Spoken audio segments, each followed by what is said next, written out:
tonight we have, I'm saying tonight because it's Tuesday and it's like, yeah, Youth Day, which is also an amazing opportunity for me to talk to a group of girls that's so close and near and dear to my heart. And I think I'm just going to name them the Latier Sisters for this segment. But we have Antonisha, we have Juanita, and we have Alison with us tonight. And they're going to basically just share with us their journey as a part of Career Chats with Mel, and basically zooming into what they did growing up to get to the point where they are today. And I think this is an interesting part. This is an interesting segment, I think, because each one of them are so different and unique, obviously, in their own way. They have their own personalities. They have their own talents and their own craziness. And so and so really it's to showcase that within, one household and one family, we are so unique and nobody's journey is ever the same. And so I hope that you guys will be encouraged just listening to them speak. It's their authentic stories, and I hope that this will just be encouraging to those of you who are listening. So yeah, and I also want to, we had a chat before this, just to like touch base with each other. And I forgot to actually mention to you guys that if you have any businesses that you're running, which I know you are, Juanita, you have obviously your day job, but you also have a side hustle. And hopefully at the end we can share, all of that so that we can support one another. And just build each other up by supporting each other's businesses and so on. So yeah, you guys want to say hi? Are you on mute? Hi guys, I'm basically Antonisha, the introvert, loud person.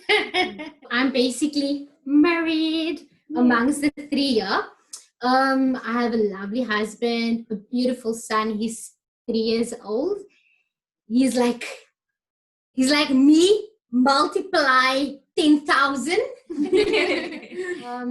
I studied travel and tourism, and I'm like literally a nature freak for now. That's a bit about me. I'll tell you again more. Cool. Thank Hi you. guys. Hi. I'm Juanita. Thanks, Mel, for the opportunity for us sharing our story and our journey with you guys. And congratulations on this blog that you are launching. It's the start of many new things. So guys, I'm Juanita, the extrovert between all of them. Yes, I'm the loud one.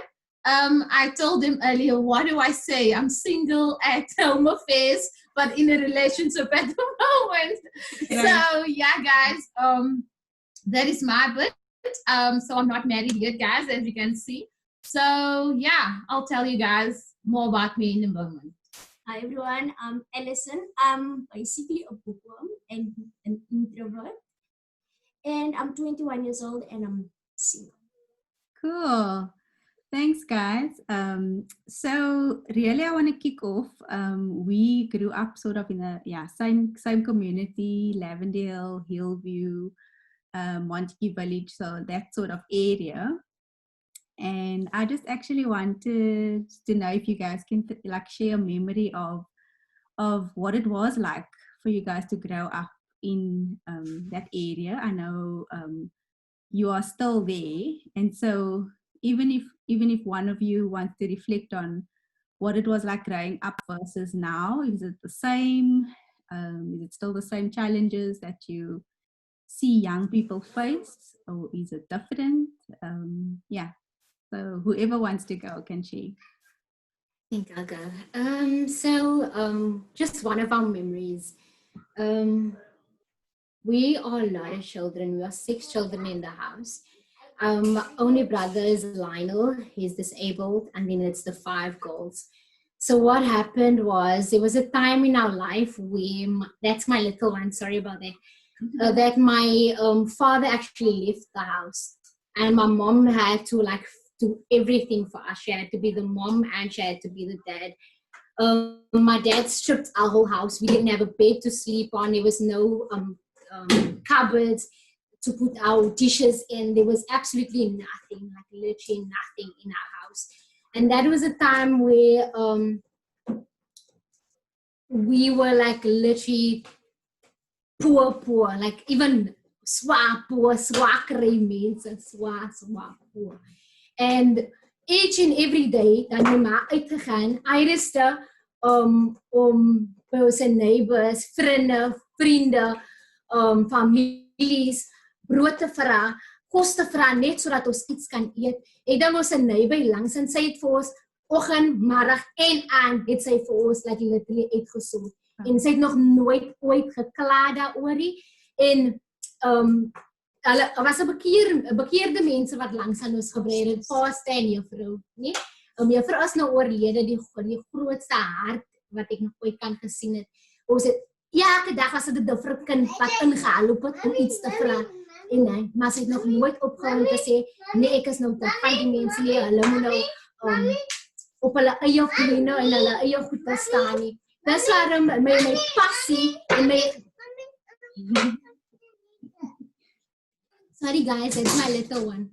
So, dis waarom my hart en my gedagtes altyd, as ek dink aan die volgende persoon en die Melissa vra nou dat ja, hoe is dit nou te tien aan daardie tyd? I think there's a lot of people still facing those trials and those tribulations, eh? And what happens is my family's heart is so open. I have this thing that I've been running since I got married, where I feed like over 50 children in my road, like in the roads behind me, in the roads before me, and the roads by my mommy's side as well. So I'll do it like on a monthly basis. Dan kry ek al die kinders in mekaar, then we'll feed them, all of us, we take from our own pocket, en dan sê die ene, ek het die, maak 'n pot kos vir hulle en so voort, dan maak het by my huis, dan kom my ma se huis, wat gaan so die hele tyd tussen ons almal, want ons weet wat regtig aangaan, daar is 'n kind en daar is 'n familie daar buite, wat nie iets het om te eet nie op die beselde denke wat ons op groot geraak. Sure. Yeah, that is a real and especially now, I think in our time, like during this pandemic, I think a lot of what has been experienced before, like struggling to even just put a plate of food on the table, like all of those circumstances got worse because of the time that we're in and people losing their jobs. So and then there is a lot of, I think, the experiences of other people. Like I know there's quite a bit of people who's having feeding schemes in the community, just simply because people are struggling just to put a plate of food on the table in that community. And so thank you for sharing. And that was one of the things that I wrote about today on my Youth Day segment, was to just say, like, as young people, like even me looking at you guys and even thinking back at my experience, like we couldn't have done it alone. Like it took really a village to support us, to get us to where we are today, like our neighbors. It took our elderly people down the road that we could have run to for a piece of bread, or even if it's just to say, like, I need this or that. And that is really the people. There is a lot of heart and soul in our community. And so the other, Alison and Juanita, is there anything that you like remember growing up, like anything that stood out for you? Yeah. So growing up in St. Monica Village, Hillview, Lavender Hill, it's always been challenging because of the environment that we stay in, with all the shootings and gangsterism, as Lavender Hill is well known of. There is good people around us and staying here. I think growing up has just been an eye-opener for us. I think when we were smaller, my daddy is a mechanic, for everyone that don't know that. And you're just closing your eyes for what I'm about to say now. But as we grew up in Lavender Hill, people used to call us the grease monkeys. Like all of us, they called us wherever we go. We called the grease monkeys or the Macarena girls. because that is what we were well known for.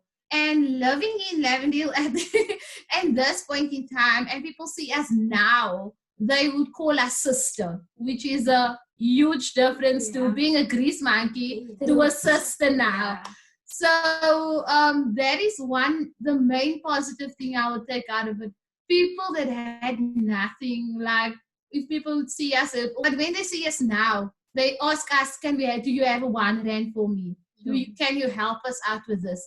And that growing up in Lavender Hill and St. Montague Village just opened that and that planted this thing in our hearts personally, that we need to give back. No matter what we do, we need to give back into the community, because there's houses around us that basically their doors were always open for us. They never said no. So that just made our hearts open up to the community and to other young people as well out there. That, listen, living in Lavender Hill is not the end of the world.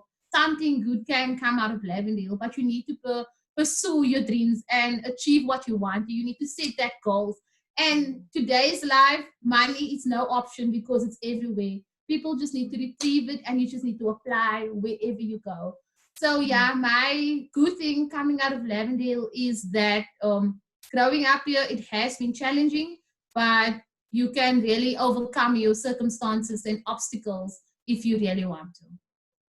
Sure, and I think it's not without saying that there is some sort of like choices, that we needed to make to almost have that vision that there's something else out there, that it's not just what we see in the road, like whatever that is, that is not the only thing for us out there. And so was there like one or two of those experiences of things that you needed to particularly overcome, and that maybe helped you overcome those challenges, Alison? Yes, actually, I was like, I was in grade 7. Ek was in graad 7 gewees. En toe het ek altyd gesien die meisies in die pad en hulle sit vroeg in die oggend, en hulle my ouderdom, nie 16, 17, as sit hulle hier vroeg in die oggend aan die pad en sit net daar heeldag in die son as ek na skool toe gaan. En toe sê ek vir myself eendag, ek wil soos die meisies as wat heeldag hier sit en op hulle ouers se nikkel nie. Ek wil 'n voorbeeld wees vir my nieces and my nephews, and that's when I decided that I'm going to finish matric. I'm going to put everything in. And when I was grade 11, grade 12, then I decided that staying in the road and playing with my friends is no more. I'm going to cut all my friends out so I can sit with my books and study, so I can actually go study further and do something with myself. And I think that was basically my motivation to like do something better with my life. So that I can achieve my goals one day and show the children the road that you don't need to sit around and do nothing with your life. And so, and our pressure, of course. Yeah, your pressure and mommy sitting up with me every night, making me cups of tea. Basically, yes, and so I wanted to highlight that because, like you guys growing up, some of you in our church, and just like sharing how your mom has been there, like through your posts that you share. I think Juanita was the one that recently shared a memory on Facebook, and I think it was your matric year where your mom, it was like the last night that she sat up with you or something like that. But I thought like it's so amazing to, like in the middle of the night, your mom would wake up, just like it's that small stuff about like making that cup of coffee when you most need it. Hey, do you want to share a little? Yeah, definitely. So basically, I think my mom did it with all of us. There's not one of us that say she didn't do it, because like I remember there was only once that she didn't do it, and that is when she was really sick. During college year, I remember it was in my N5 or my N6. I think it was my N6 year when she actually ended up in hospital during my exam time. I think that was the only time I can remember her not sitting up for an exam, making coffee. During our matric year, we would sit and study, or any exam that we would have on high school, my mom, or on college, she would come and like in the middle of the night, you would think like, who's waking up with me? And then it would be my mom bringing us coffee, bringing us something to eat, asking, are you dressed warm enough? Is the lighting okay? And that basically just pushed us to the next level during those times, because you know that, and especially I think the time when you wake up is when we pray before we start studying, because I think that is a time when she also interceded behind the scenes for us before she come and do a coffee pot. So I think we had this thing, whenever we started studying, we would pray and just give our prayer sessions to God and saying, listen, we're going to start now, take over. And I think that is also one of the key factors during our study times, that prayer kept us, and obviously mommy's coffee. For sure. Cool. So yeah, thank you for sharing. And I think just for the parents out there who's listening, and I think from our hearts, we just wanted to say that based on what the Latier Sisters now has shared with us, is that important element of having you as our parents in our lives when we're needing to, if we want to achieve something, just knowing that you have our backs with a cup of coffee even. It really means a lot to the young people out there, knowing that you support their dreams, whatever they wanting to achieve. So yeah, that's a call to our parents who's watching. And even for people that are wanting to be a mentor or champion for somebody else who don't maybe have this in their family, that support is in various ways. Even a short SMS, just to say, I'm thinking about you, what is it that I can help you with? I think that is important for our young people today. So yeah, now we're just wanting to zoom into each of your individual stories and just share with the people listening, where are you now, and what have you decided to do and study. So I'm going to start with Alison. So she's the youngest of the three, and she just recently, I think she's the most recent, yes, out of matric. And Alison can share basically her story of, so since you matriculated, what did you decide to do? So I matriculated 2017 with a bachelor's degree, I think. Oh. Then after matric, I went to go study at Northland College, ECD, in Goodwood. It was actually a challenge for me to travel to there, but it was okay. And I studied 2 years, I think 3 years of that, and I graduated in 6. And I was currently a ECD teacher, grade R. I was doing my grade R, and my hopes and my dreams for the future is to go study at University of Stellenbosch to foundation phase, grade R 1, 2, and 3. Awesome. And so you shared offline before we started recording that actually during this COVID period is when you had to stop where you were working. And we are really hoping that something new would come soon. Yes. But can you share with us what you've been up to now that you've been home and during this period? Okay, so during this period of COVID-19, I've taken small children that comes to me every day. I help them with their homework and help them understand that I tutor them one-to-one, that I sit with them and help them understand the work. The parents come to me and they ask me to help them.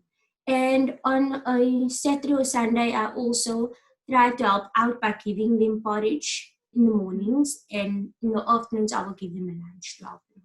I'll sit from Monday to Friday with them. Sure.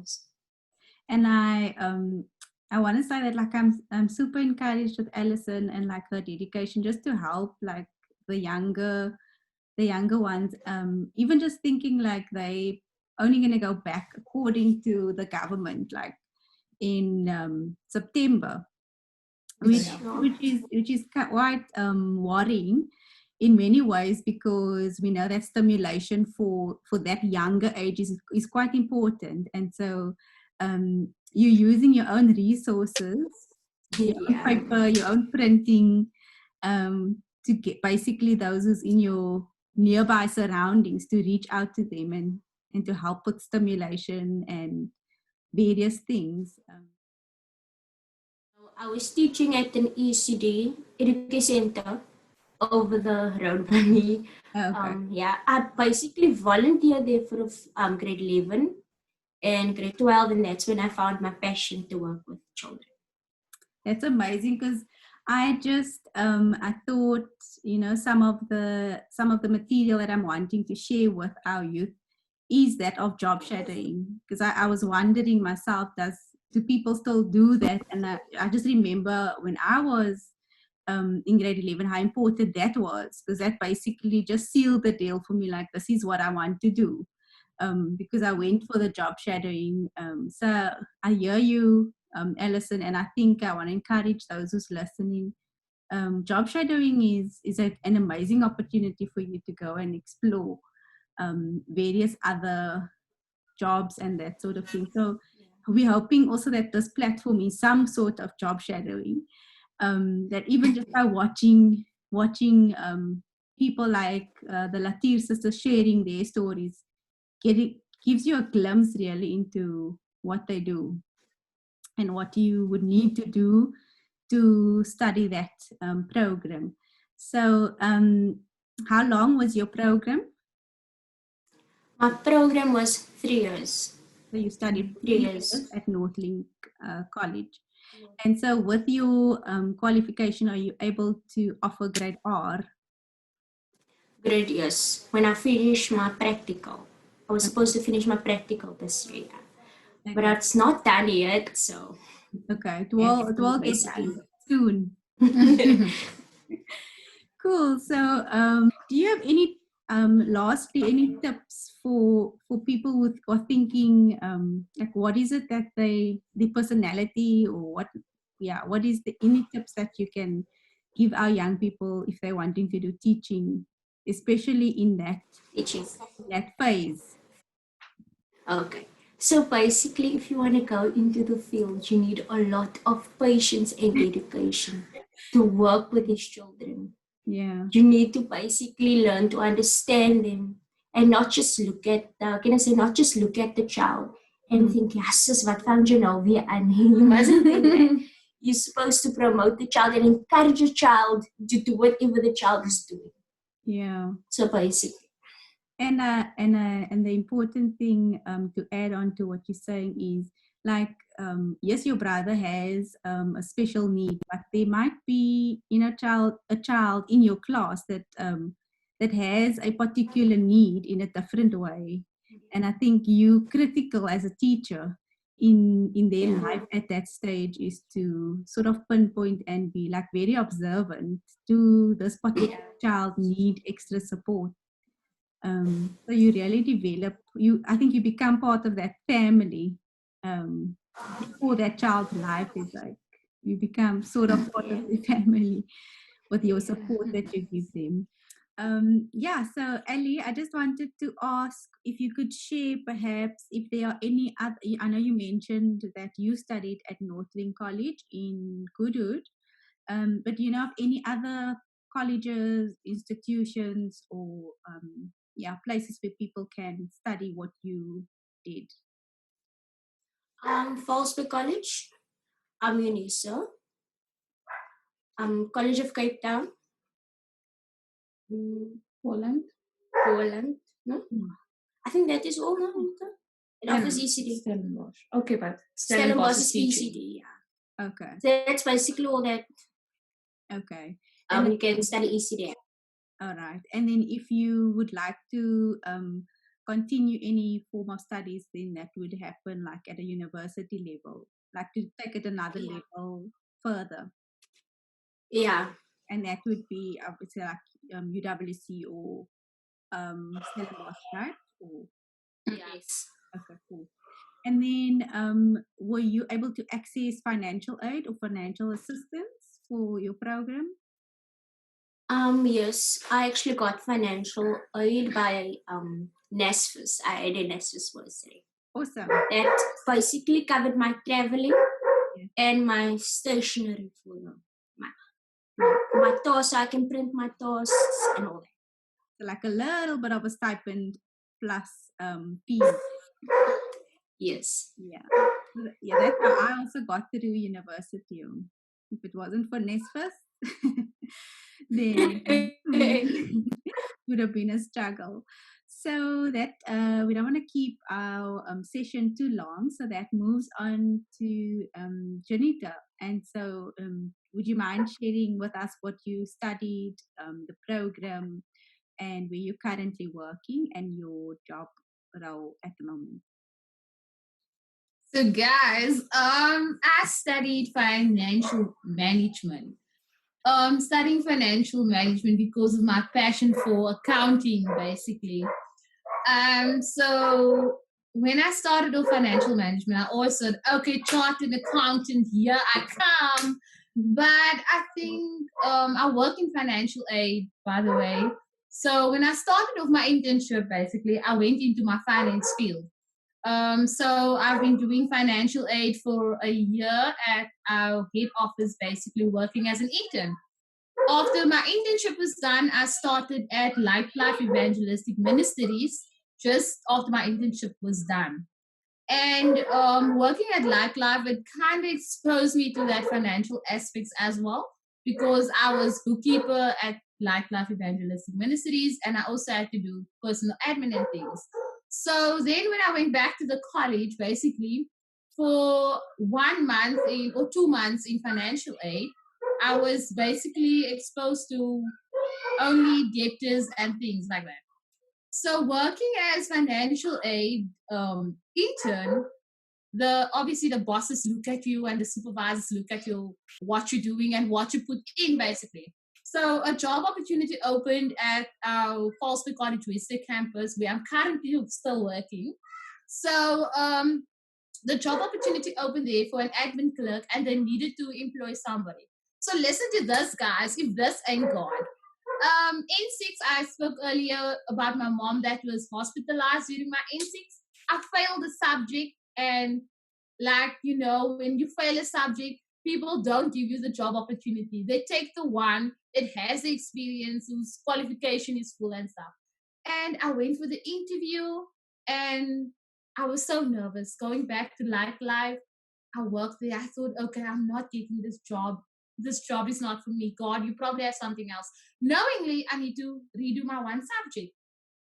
And I think it was in November in 2015. The college phone, boom, great news. You got the permanent position at Fallsburg College West campus. So if that ain't God, Lord, I failed one subject. Why did you choose me? So I started working as a debtors clerk at the Westlake campus. 3 months in the post, they moved me to admin. I didn't understand him, but obviously now I do. So then I started working as an admin clerk, working closely to the students. And as people know me, my passion for young people, my passion for the youth out there. So living out my spiritual career and my working career in one, basically. Not being behind finance, but speaking to young people on a daily as well. So that is a bit of my career. So moving from financial management straight into admin / working with people on a daily. Financial management you can study basically at various campuses. The TVET colleges which offer the course basically is Boland has it, Northlink has it. You can, after your TVET colleges, you have your N6, you can go into it. You can study at UWC, UNISA has short courses on it, Stellenbosch as well. So basically, you can go and broaden your career opportunities as well, being in financial management. The duration of the course is, of course, 3 years. 5 years if you obviously want your bachelor's degree or go further into the course. I think it's challenging, but you can obviously overcome it if you really have a passion for being into the finance department. So did you to do that particular course, do you have to have diploma pass for matric or bachelor's pass, or how is it like, what's the minimum that you need, like a diploma pass? Basically, you need a bachelor's pass actually. In your accounting, have to be more than 50% in order for you to actually apply. Um, in my favor, I had pure maths, so that is why I got in easily. But if you do have maths lit, you can still apply for the course, but obviously your marks maths lit have to be 50 and up. You can't actually enter with a 40% because the maths and the stuff in the financial management is quite challenging for people that does not have pure maths if they enter the career basically. Okay, So yeah. cool. And were you able to secure funding for your course for the duration of your studies, or did you have to make payments yourself, basically self-fund? So no, luckily NASFIS was there with my time as well. So I applied for the bursary and I received the bursary for my duration of the course. At the time, I was not so lucky like Alison that received a personal allowance. So I only received the tuition and the transport. But the NASFIS bursary is available to any student that want to study. Cool. And is there any tips for people who are wanting to, particularly maybe also pursue anything in admin related? I know you like student facing is what you do now, like, but also in financial management. Like, any tips for those people who want to do that? So basically, the tip that I would give students basically is finish your grade 12. It's more easier basically to finish your grade 12 before entering into the tertiary education, especially coming to a TVET college.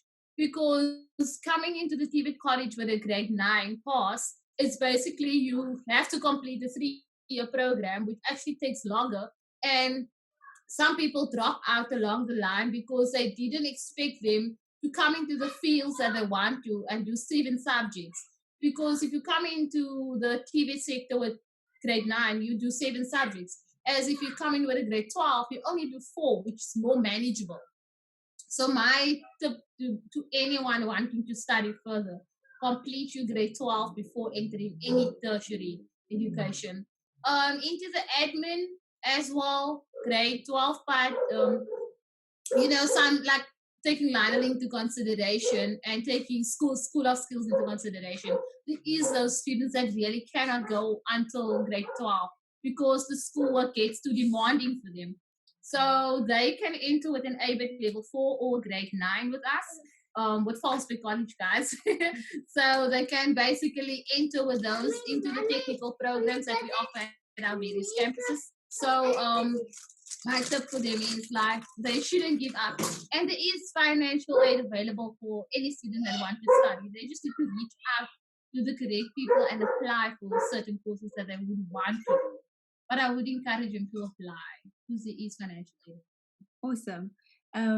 So she was representing Rosebank College because that's her hometown. The place she studied and also now currently working. So I know like people are already like asking you a lot of details on Rosebank College and so would you mind if I attach your work email, or would you rather prefer them call the offices?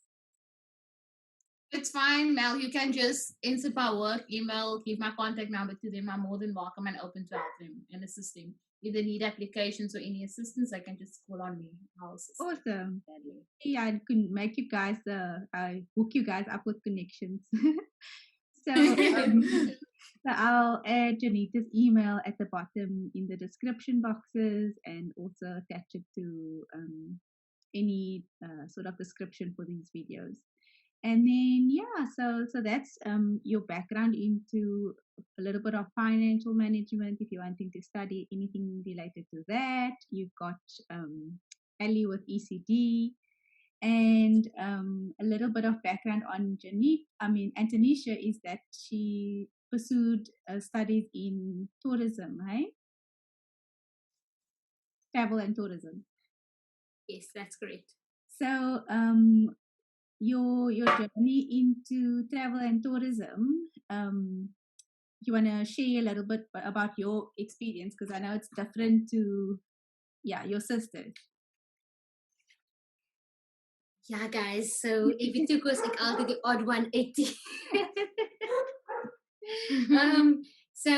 Basically all of us matriculated, and my mind was a little bit different. Let me just tell you a little bit. Ek was jy dom in high school. Not dom in high reader, ek dom follow the friends, you know? Jy wil by die in crowd is, you're not studying, you're not doing everything, you don't use your full potential. And when I started college, I experienced something like different. Toe vind ek uit dat ek is nogal slim.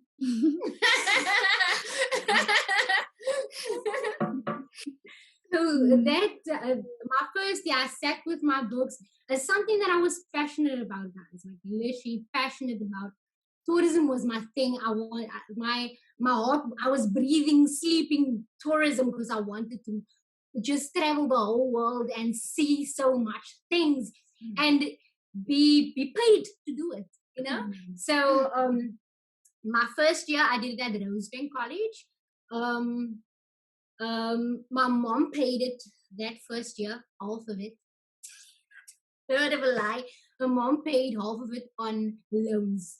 Every month, third month, she'll make a loan. Sodra sy die loan betaal het, dan maak sy nog 'n loan vir daai loan, om hy loan the whole time for all my fees. She did that until half of my amount was paid, and then I had like 20 over 30,000 of debt, and I paid it off.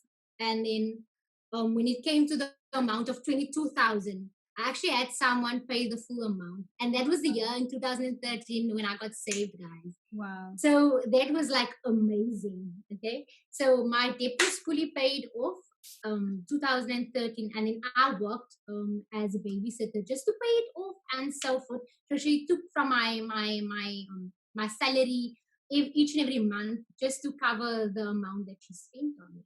But that was literally a blessing on its own. The following year, I was debt free and I started to go study again. So I was adamant, guys. I'm not one to give up on something that I've just started. So I did my second year. And then my years was like different. As you can hear, there was like a gap. When I did my first year, there was a huge gap, like a 2-year break gap. And then I did my second year in 2014. So I did the following year, I did my year 3, and then 2 years I did. So I have 5 years of studying, guys. So I did my diploma in travels and tourism management. It was like literally a journey on its own. After that, I paid for my own fees out of my pocket. My mommy has this thing, you can ask them. No, mense, jou hele pakkie wages kom na toe. Like literally, she has that thing. So dan is dit my bietjie geld wat ek kry, miskien nou net 'n R300 of 'n R500 vir die meeste wat ek vir myself het. Verder anders gaan na die college toe maar. So that is the dedication behind this thing. So that was my drive. I'm like tourism crazy and I'm gonna do this thing. Even though it looks like I'm going nowhere, even though I cannot see where I'm going to, and it feels like it's a never-ending battle with this studying thing. I actually finished. I did my diploma. I'm finished with my diploma. So the next thing was my degree. So I started with my degree as well. I did my first and my second year of my degree. I have 1 year left, guys. But this time I decided I'm not going to pay for it anymore. I'm not going to pay for it anymore. I want to get sponsors just to sponsor me just so that I can do that last year. But while I was busy with that, guys, oh yes, in order to actually go into the field, the travel and tourism field, it's actually simple. You just need your diploma and you need license. So what is that word that I always, stagnating, what's that? Is it stagnating? No? Is it that word? Yeah, so I'm doing that thing, guys. I'm dragging my own feet to get my license. And so that is the only thing that kept me from not reaching my goal. But while I was doing that, I just was looking for work and all of that, throwing on my CVs and whatnot. And then I started to work for the same place which Juanita worked for. The same time when she stopped, listen to this, the same time that she stopped working for Lifeline, she gave me the lifeline and said, hey. Yeah. Oh, So, why not? I started working for Life Evangelistic Ministries as the personal assistant of the evangelist. And then I was the personal assistant. I did the finance for him. I did everything. Was the photographer. I did like literally everything. So yeah, and while I was working there, I believe every place that you are put in, every field that you are, you should do everything almost like you do it for God. And you should do your best and give your best in whatever thing that is shown at you. So I did that to the best of my abilities. And while I was doing that, it just placed in my heart that I need to move. Okay, so I decided, let me just throw out my CV again. Let me do this thing again, throwing out my CV everywhere. And then coupled with that, me being me, I decided to pray. And I asked like, ek weet mense doen nie meer daai nie, maar ek het vir die Here 'n paar goedjies gevra oor die mense wat ek moet bek. So I really prayed for them even though I didn't know them. And I really prayed for the field that I need to go in. But unknowingly, ek het eens in tourism gaan by, ek wil sê. I didn't know where I was going, but all that I needed was those criteria. And God gave me exactly that. So I started the new job, not even close to my passion, which I was like travel and tourism mad crazy. And then I started being like the receptionist. And in that same, how long have I been here? December, January, February, March, April, May, June. Okay, almost 7 months that I'm here. I'm like literally the receptionist, but I managed the branch. That is grace on its own. And there was people there before me and they didn't even do their things. Sure. That is the other thing. That is the drive behind doing everything that almost like you do it for God.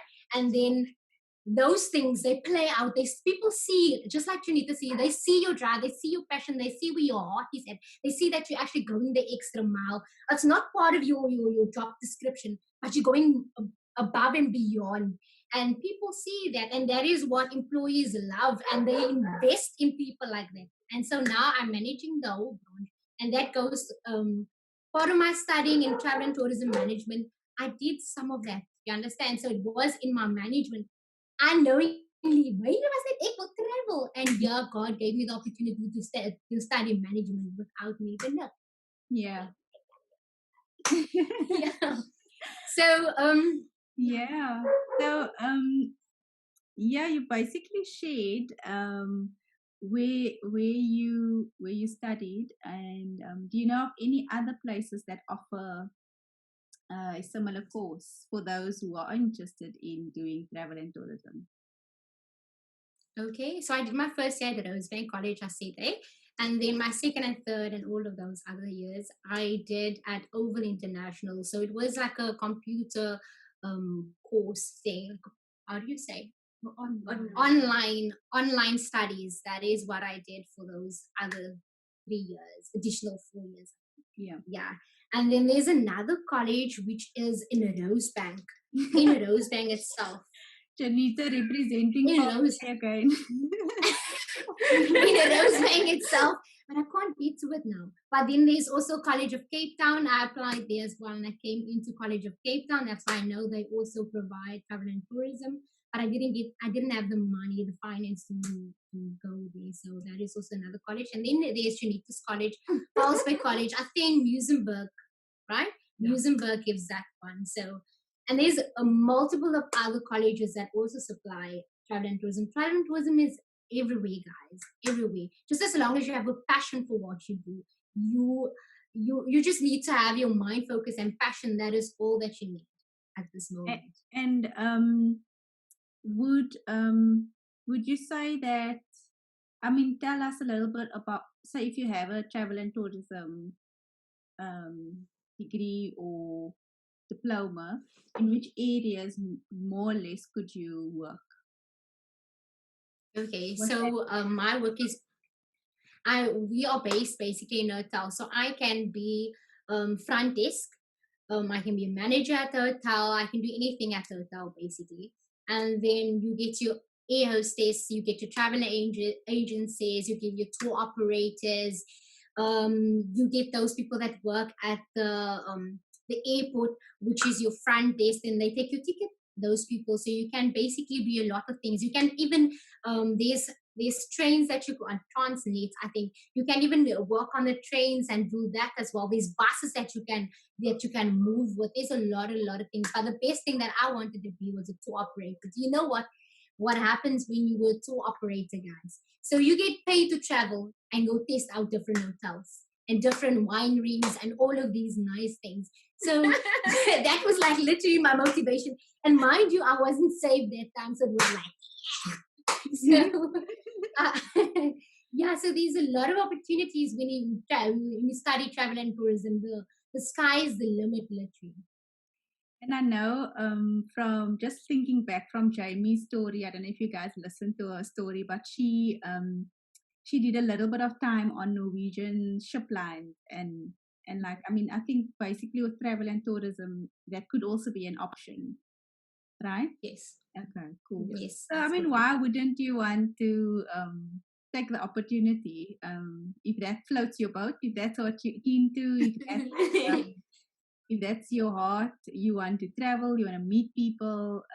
Travel and tourism, I think, is a nice opportunity to explore a country, even your own country. I mean, there's lots of places that we even haven't seen in our own city, and I think that's so a nice way to get paid, basically, to explore your own city. So yeah, I think I just want to summarize really for everyone listening, just to say that, you know, with each story that was shared today by Ali, Juanita, and Antonisha, like there are wisdom from each and every story that we've listened to.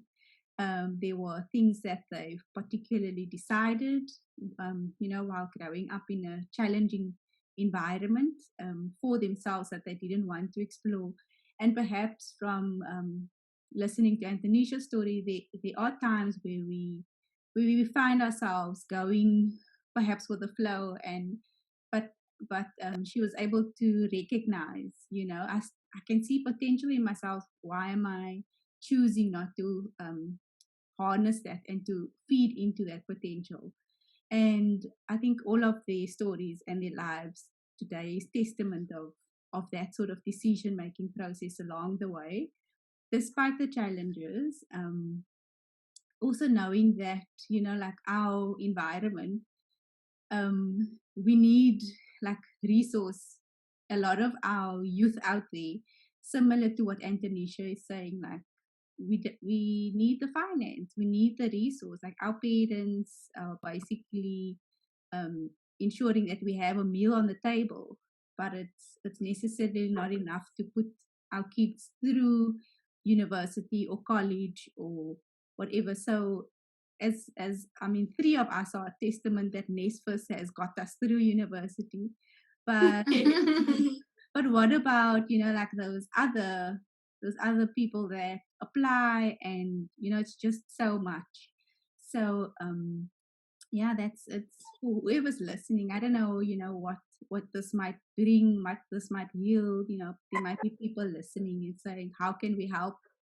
How can we be of a resource to your people in the community, your friends, those who are wanting to study? So I guess I'm just wanting to be that sort of resource, even if it's just by us sharing our stories and just saying that there is an opportunity to get funding through NESFIS. It is possible, but we also want to say that it's our personalities are also what brings us to our places where we are at, like working hard, giving your all, giving your best, doesn't matter where you are, like Antonisha was saying. And basically that paved a way for her where she is right now, is that by working in the way that you work, people recognize that. People can't, ignore the fact that you are so good in what you do. So you then end up managing a whole branch. And that's just testament of their lives and what we can take from it, and so all the others. And so I want to end off by allowing any of you, if you have businesses, if you have side hustles that you are doing, to share to share any of that, and so that whoever's listening can also reach out and support your business. Okay, so basically I started off designing posters and things, and for church, obviously, and youth conferences, etc. And then eventually I was thinking, yeah, but I can get money from doing this thing. So, and then I launched JL Print and Design. So basically what I do is I print cups, guys. I don't have one of my cups close by, but I do cups, I do t-shirts, I do printing on masks. Now recently I started with the whole mask thing. From home, basically I do copies, type out CVs, printings, etc. for people that obviously need, and the community come first, basically. And part of JL Print and Design, and also there's also another business that I'm also part of now, RJ Events. So part of RJ Events, basically, what we do is we busy equipping small businesses, basically. So if you have a business already, we want to partner with you and like basically help you expanding your and putting your business out there in the market without charging you, basically. So we've been doing that, free launching, basically, just putting out small businesses like JL Print and Design out there, helping other people to know, listen, if you need a lawyer, here's this person. If you want your story to be heard, contact Careers to chat with Mel. So basically that is what we're doing. And with JL Print and Design, people can contact me for anything that they basically need. So in terms of printing and design. In terms of printing, yes, definitely. Okay.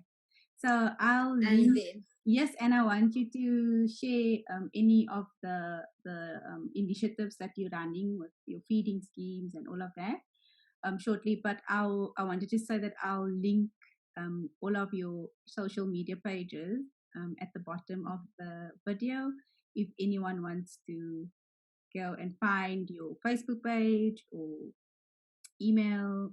All of that will be at the bottom. no problem. Did you want to? So basically, I started this thing 4 years back. I just had a desire just to be a mentor for 10 boys. And then I picked them off randomly from the street. I took them home, gave them some of my wedding cake, and then just basically spoke to them. And like literally spoke to them, not hi Net, you get that. You just pass a child and you can see that child is going through a lot, but you're so in your own zone that you're like, okay, I gaan dit bid for hom, and then you pass. But God just put it strongly into my heart just to pick them up, went to my house, and we spoke about social things that they, life skills that they really need on their daily basis, feeding them. And then the group grew to 30 within a month. And then I needed to split the groups, and I had girls, boys, and I had speakers who came in. Then I feed my children as well. I had Alison speak about, things that you don't normally speak about in church and whatever. I had her speak about sex and what it needs, the beauty of being a virgin, basically, because they're still young. They're like at the age of 16, 18. So I needed a young girl who was pure and so forth. So I had Alison come in. I had Letitia come in who spoke on something different. So I have different speakers come in, and then I'm the mommy, basically. And I'll just motivate them at all times, constantly giving them biblical knowledge as well as life skills, and then feeding them each and every season. And the children just grew and grew and grew. And if I don't give food and I don't have them at my house, I'm like, sister, wanneer gaan ons weer kom? They just love me just as much as I love them. Cool. So I'll link your details as well if there's people that want to donate anything or help in any way or form, or just chat to you about more information about what's happening. Ellie, are you? Oh, and you are obviously using your own resources to help the kiddies in the road. So obviously, those who wants to reach out, Ellie's there also, and she studied ECD. And yeah, if you know of any place that has a job offer for Ellie, I'm super putting it out there. I'm super putting it out there for you. Get in touch with Alison, and yeah, if there's any last comments or things that you want to say before we end off. So I'm just gonna promote False College once again, guys. So for the last, we are currently, I know a lot of people's thinking about with COVID-19 what's going on basically. So we're not having a next semester, but application for 2021 will open shortly for all those students that has a grade 12 and want to come study at the campus. As well as trimester study students that want to do engineering studies, they're more than welcome to apply. There will be a second trimester for them starting off in August. So yes, that is from a college perspective. Guys, you can email me. Melissa will drop my email at the bottom. Send your application. I will do the utmost best to help and assist you guys. Yeah, so that is just me promoting False College once again. No problem. We're all helping each other. Cool. Thank you, everyone. Thank you, Thank you, Mel. Alison, thank you, Juanita, thank you, Antonisha, for sharing your pearls of wisdom with us. And we really just hope that this is a sort of resource. I don't know what it's intended to do, but my heart just says, we need to link up with people who's been walking the road and is still walking the road. We are all obviously still on our journey, but in a way to just give back and share how far we've come for those who are still trying to figure out things. What next? What must I do? I don't know what I want to do with my life after this. Or even if it's just hope to say that, don't even think that finances is an issue until you have tried and exhausted all your options with what's available out there.